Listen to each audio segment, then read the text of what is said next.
اللہ تعالیٰ کی راہ میں خرچ کرنا اور مخلوق خدا پر رحم و کرم کرنا ہی کامیابی کا ضامن ہے۔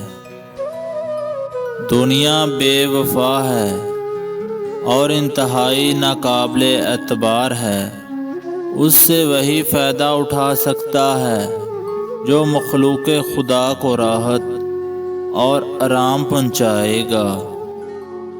ظالم جب تک ظلم نہ چھوڑے اس کے حق میں بزرگوں کی دعائیں بھی قبول نہیں ہوتی۔ اندازہ لگا لو کہ ظلم کتنا بڑا گناہ ہے۔ برے کام کا برا انجام ہوتا ہے۔ ظالم اور ناشکری کی دولت و نعمت ضائع ہو جاتی ہے اور شکر گزار دونوں جہاں کو سمیٹ لیتا ہے۔ عدل و انصاف سے ملک کو استحکام اور ترقی حاصل ہوتی ہے، جبکہ ظلم اور ستم سے ملک کی تباہی ہو جاتی ہے۔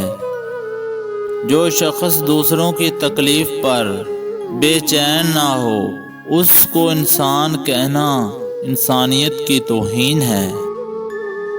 عقل مند کے نزدیک دنیا کی مضبوط عمارتیں بھی کچھ نہیں ہیں۔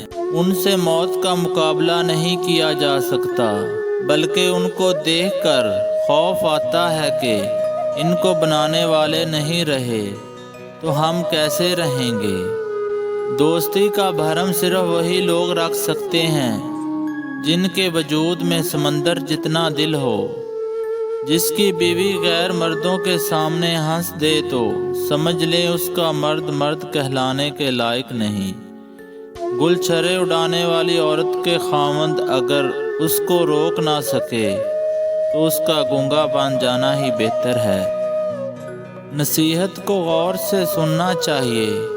اس میں نصیحت کرنے والوں کا کم اور سننے والوں کا زیادہ فائدہ ہوتا ہے۔ صاحب دل انسان دوسروں کی تکلیف کو اپنی تکلیف سمجھتا ہے۔